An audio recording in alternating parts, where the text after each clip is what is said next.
in this post-hurricane world where there has been so much disruption and trauma and loss, I want to suggest to you one thing, one simple but not easy thing that you can do that can transform this experience for you. And that is to, in the midst of whatever you're going through, as a helper, as a survivor, as a Houstonian, whatever you're going through, to offer yourself compassion during this time. And when I say, are you offering yourself compassion? People often say back to me, I don't want to get stuck in self-pity. You know, I'm not going to just sit around and feel sorry for myself. And what I say is good. That's good. We're not talking about self-pity. We're not talking about feeling sorry for yourself. Here's what I mean by self-compassion. Compassion is the healthy human response to suffering, even if the suffering is your own. I want you to just let that sink in a minute. Compassion is the healthy response to suffering, even if the compassion is your own. And so then the next thing that people often say is, well, how do I do that? How do I show myself compassion? And so what I would say to you about that is that if you're only going to do one thing, do this thing. Talk to yourself like you would talk to a friend. The truth is that we are much harder on ourselves. We say things in our minds to ourselves that we would never say to any other human being that we loved. We try to motivate ourselves sometimes by being hard on ourselves.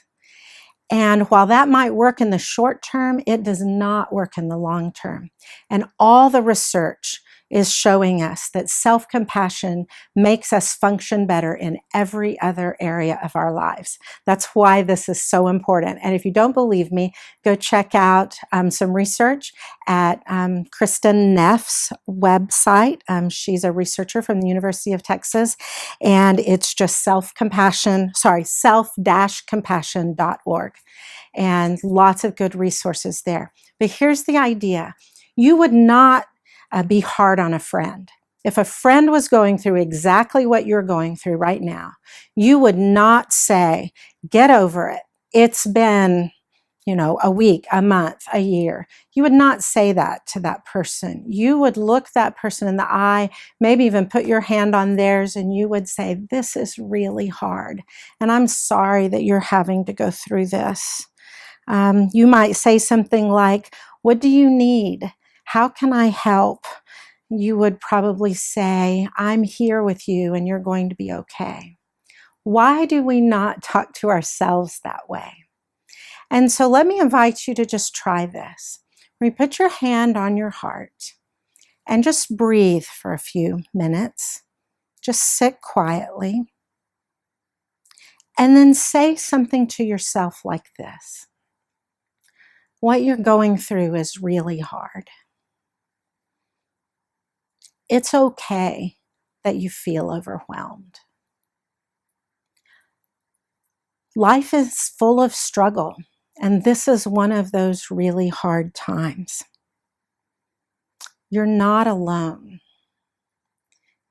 You can be kind to yourself.